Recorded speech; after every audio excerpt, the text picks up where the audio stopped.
Okay, welcome in, one and all football fans from all over the place. We are finally in the last week of the regular season. That's right. Next weekend is when the wild card round starts. It's hard to believe we're already this far into the season. And once next week hits, that's like just a month after that, and the football season's over with. So it's the longest off season, I think, of almost any sports because it finishes in February and doesn't technically start back up until August with the preseason games, and then obviously next September with the regular season games. So for a lot of these teams, this is their last hurrah for the 2023 campaign. And for a lot of teams, there's still a lot of implications for playoff spots and division spots to still be decided. Starting with Saturday's action between two AFC North foes. And the great thing about this week or weekend of football is they're all division matchups. So you know there's going to be a lot of hatred and a lot of hostility between the players, the fans, you name it. So fantastic. I always love having division matchups, especially at the last game of the season. So for the Baltimore Ravens, they're coming in this matchup sitting at 13-3. They've already clinched the first spot in the AFC, so the playoffs have to go through Baltimore. I can guarantee you this: they're going to rest a lot of their players. Like what is the point? You have nothing else to play for because you've already got your division. You've already clinched that first round bye. So I guarantee they're going to rest a lot of their starters, and then they'll obviously have the wild card round to rest, and then they'll have everyone back in the divisional matchup, whoever they end up playing. So for the Ravens, I guarantee they're resting their starters. For the Steelers, they still got a lot to play for. They are coming in at 9-7, and they will, whether they win or lose, they're going to have an above 500 record, which is still absurd to think in the Mike Tomlin era that they've never been below 500. So it's just crazy that they've gone through a lot of coaching staff, and a lot of players from his tenure back. I think he started in '06, so like '06, '07. It's hard to believe that he's been that successful, and obviously he won two Super Bowls, or won a Super Bowl and lost one as well. But a very successful coach, to say the least. I'm going to give the edge to the Steelers in this one. Like I said, they still have a lot to play for, and they're still trying to clinch a wild card spot. And there's a lot of teams that are sitting at 9-7 that would love to get in. So it's going to be very crowded, to say the least. But I will give the edge to the Steelers on Saturday's action of football. All right, so the Saturday night game takes place in the AFC South, where we have the Indianapolis Colts, and they're playing host to the Houston Texans. Who would have guessed that at the start of the season that we'd be saying one of these two teams could possibly be in, one of these two teams could possibly be out? And then there's also another crazy scenario that if either of these teams, and say Jacksonville loses, one of these two or three teams could be division champions as well. So for the AFC South, that division's still up for grabs. So I will give the edge to the Texans in this matchup. When you have CJ Stroud, who is no doubtably going to be rookie of the year, I'd be very shocked if anybody else took over that reign whenever the NFL MVPs and rewards shows happen. As for the Colts, maybe if they had Quentin Richardson, I'd probably have more faith in them moving forward. Not trying to disrespect Gardner Minshew whatsoever. He's obviously kept that team afloat and in a playoff position his entire tenure that he's been the starting quarterback since Richardson went down earlier in the season. So I'm going to give the edge to the Texans in this matchup. I believe they will get into the postseason with a victory over their AFC South foes. All right, so the rest of the action takes place on Sunday. The first one takes place in the NFC South, where we have the Carolina Panthers, and they are playing host to the Tampa Bay Buccaneers. So obviously, the Panthers have been eliminated for quite some time. They're coming into this matchup at 2-14, struggling to say the least. I think they have the worst record in the entire National Football League. And as for the Buccaneers, they're coming off a heartbreaking loss last week, where they could have claimed that NFC South division, but now they have to win if they want to be able to secure a postseason berth in this year's playoffs.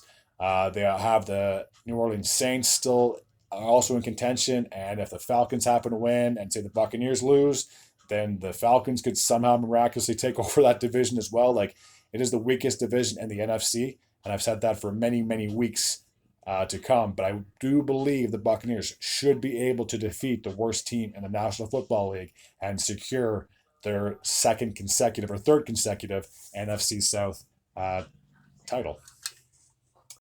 All right, off to the AFC North, where we have the Cincinnati Bengals, and they are playing host to the Cleveland Browns. So for the Cleveland Browns, they're back in the postseason for the first time since the 2021 campaign when they had Baker Mayfield behind center. Obviously, they went on to defeat the Steelers in the wild card round, and they lost a close game to the Chiefs in that divisional round matchup. 3 years later, here we are. They will be a wild card team heading into the postseason. As I've mentioned, the Ravens already got that AFC North crown. Pretty sure they had that fifth seed locked in, if I'm not mistaken. And obviously, if they get a victory over the Bengals, which they should, and I will predict right now the Browns should get the victory in this one, they should be able to secure their fifth seed in the AFC wildcard spot, which means they will most likely take on the winner of the AFC South, and that could be any number of teams from the Jaguars to the Colts to the Texans. So it's more than likely the Browns are playing an AFC South team in the wildcard round of the postseason. All right. Staying in the North, but off to the NFC North, as we have the Detroit Lions, and they're playing host to the Minnesota Vikings.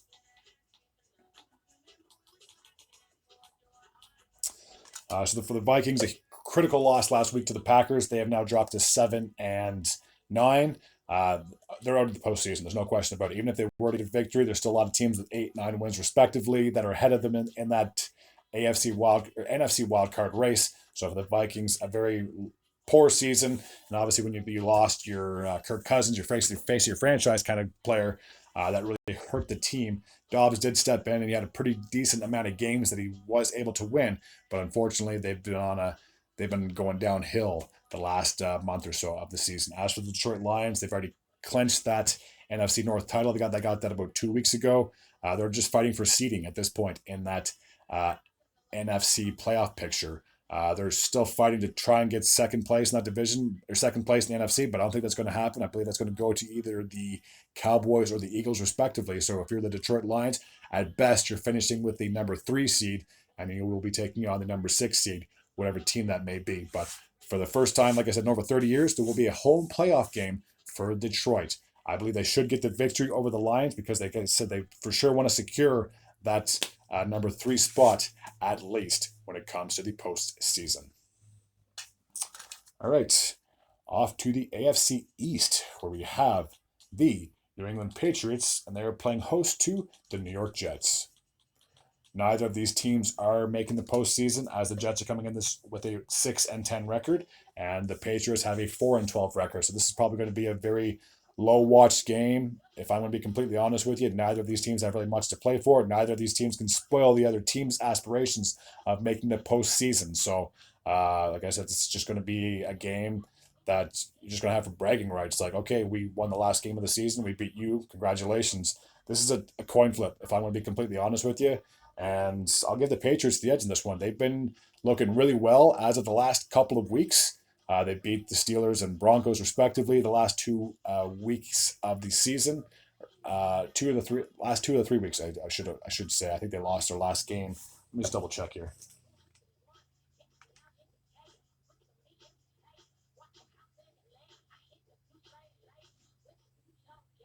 Yeah, they lost to the Bills just last week. So before they lost to the Bills, like I said, they beat the Steelers and the Broncos respectively, and I still think they're going to beat the Jets in this particular matchup. Again, I don't have a dog in this fight at all. I'm not against the Jets, but I just wouldn't be shocked if Bill Belichick secured a victory on home field, and especially if this is his last game as a head coach for this team, I'm sure he'd want to go out with a bang.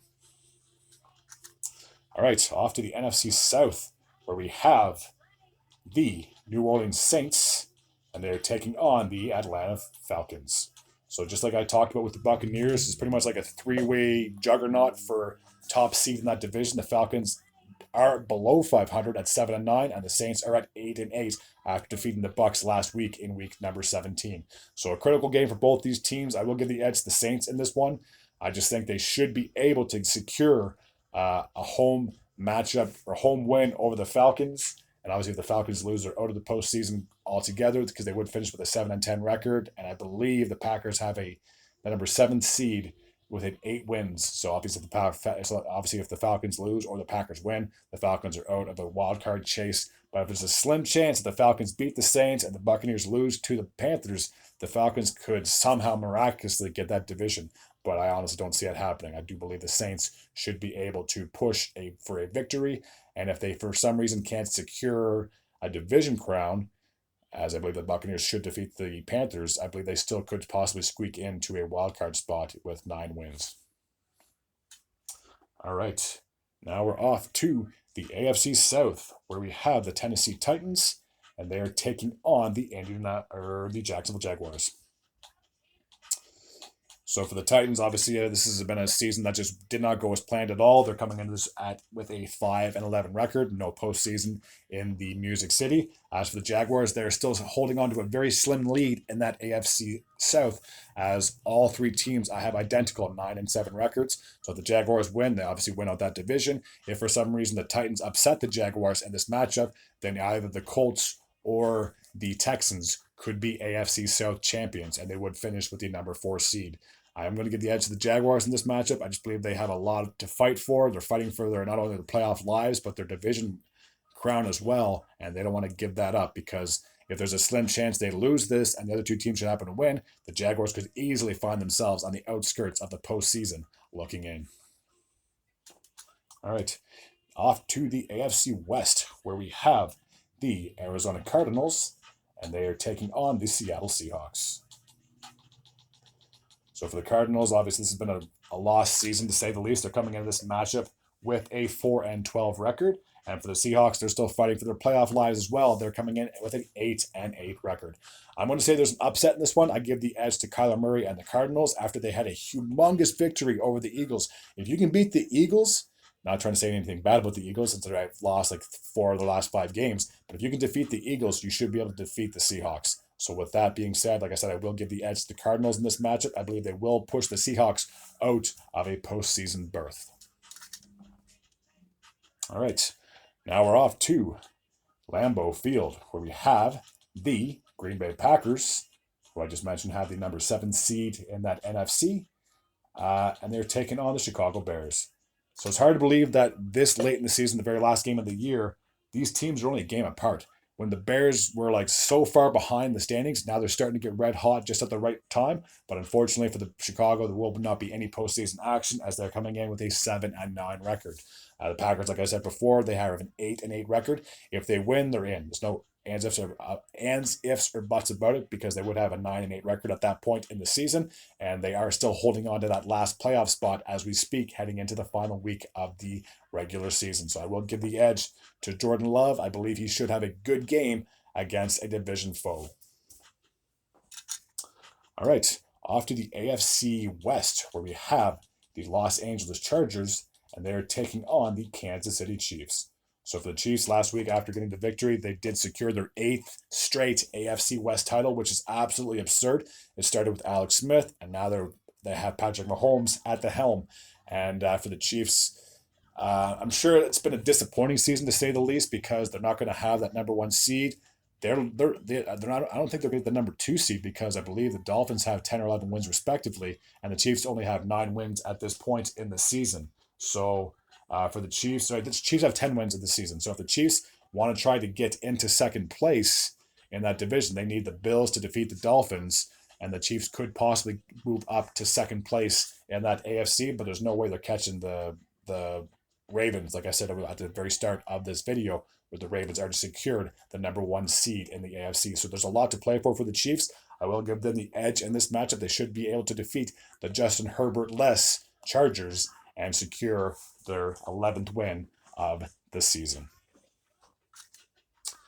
All right, now we're back in the NFC East. We have the Giants, and they're playing host to the Philadelphia Eagles. So the Giants, obviously there's not going to be any postseason after they had a miraculous run last year, got to the divisional round, and then this season just their wheels come completely off the rails, and they're coming into this matchup at 5-11. The Eagles will make the postseason, but it's a matter of whether they're going to get a division crown or they're going to finish with the number 5 seed in that conference. They're sitting at 11-5. I'm going to give the edge to the Eagles, and please, please, please, Eagles, do not let this burn or bite me again. I picked you like 4 weeks in a row, and you always lose. Please get a victory. For the love of God, please win. That's all I got to say. All right.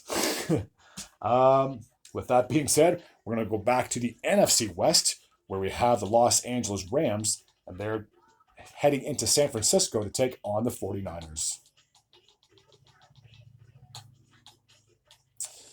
So for the Rams, they have a lot to play for in this one. For the 49ers, just like the Baltimore Ravens, they've already secured home field advantage in the NFC. So I guarantee they're going to rest some of their players. There's no question about it because you have nothing else to play for. So like I said, I do believe they should rest their players, and then they'll have next week for their bye week, and then they'll have everyone recovered and rested for the divisional matchup, whoever they end up playing. As for the Los Angeles Rams, they got a lot to play for as well because they're still fighting for seeding as to whether they're going to be finished with the sixth, fifth seed, whatever the case may be. I'd be very shocked if they drop down to the seventh seed because they'd have to lose and then have the Packers get to 9 and 8. And I'd be very shocked if that were the outcome. It could happen, but I'd be very shocked as well. So the Chargers coming to this matchup at 9 and 7. I will give them the edge in this one only because I truly believe the 49ers will rest a lot of their starters. And if the Chargers get a victory, they'll finish with a 10 and 7 record and no doubtably finish with at least a 6th seed in the NFC. All right. 3 more games to cover. We're heading back to the NFC East, I apologize, as we have the Dallas Cowboys. They're playing host. They're heading into, I should say, Washington to take on the Commanders. So for Washington, a very horrible season, 4-12, no postseason action for the, I think, second or third consecutive year. And as for the Cowboys, they're fighting for a division crown, a win, and they get the number 2 seed guaranteed at the NFC. If they happen to lose and say the Eagles win over the Giants, then they could drop down to the number 5 seed in the NFC. But that would be the worst case scenario for a Cowboys fan. And I got a funny feeling that they will be able to secure a victory over their NFC East foe and secure their 12th win of the season. And I believe they will get that NFC East crown. All right, back to the West, where we have, in the AFC, I should say, we have the Denver Broncos, and they're heading into Las Vegas to take on the Raiders. So there's not going to be any postseason action for either of these teams. The Broncos are sitting at 8 and 8. The Raiders, I apologize, are sitting at 7 and 9. So both these teams are just playing for pride, more or less, in the last game of the regular season. I believe it's going to be a close contest, to say the least. And as much as I want to give the Broncos the edge in this matchup because they are my ride or die team, I just have a funny feeling the Raiders are going to want to be able to put on a bit of a show, especially in front of their home fans. And I believe the Raiders should secure their 8th win of the year, which would bump them up to second place in that AFC West. The Broncos could win, and I would love it if they did, but I just have a funny feeling that the Raiders are going to pull this one out. All right, and the last game is probably the most intriguing matchup of them all. We're heading back to the AFC East, where the Miami Dolphins are taking on the Buffalo Bills. So it's almost a guarantee that both these teams are making the postseason. It'd be very shocking if one of these teams did not make it. The Dolphins are coming in this matchup sitting at 11 and 5. The Bills are sitting at 10 and 6. A win for the Bills, they're guaranteed that AFC East crown for like the 4th year in a row. A win for the Dolphins, this would be their first AFC East crown since 2008, 2009. So it's been many, many years, well over a decade, since Miami has had a home playoff game. And I'm sure they would love to have that happen this year. And I will give them the edge in this matchup. As much as I want to give the Bills the edge, and they've been red hot, especially the last month of the season, I just have a funny feeling that Tua and company are going to want this game a little bit more, and they should be able to secure their AFC East crown, like I said, for the first time in like 15 years.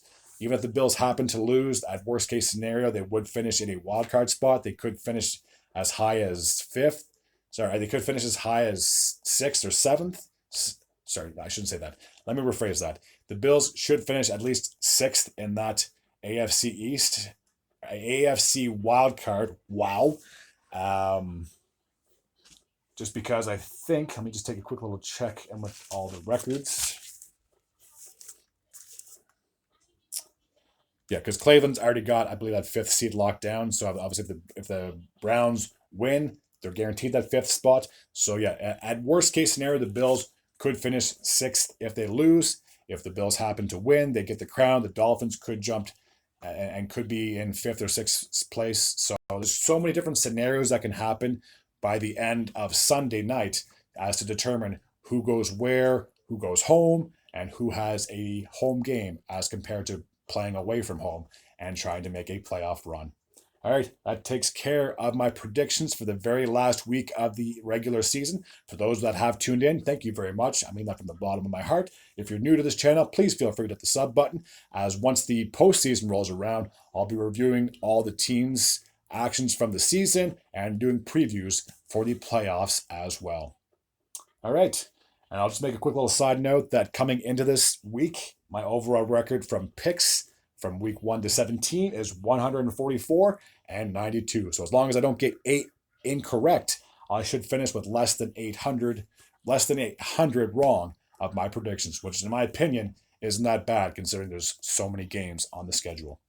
All right, that's enough of me rambling on. Thank you all for tuning in. That for the ones that do come in, and as always, take care.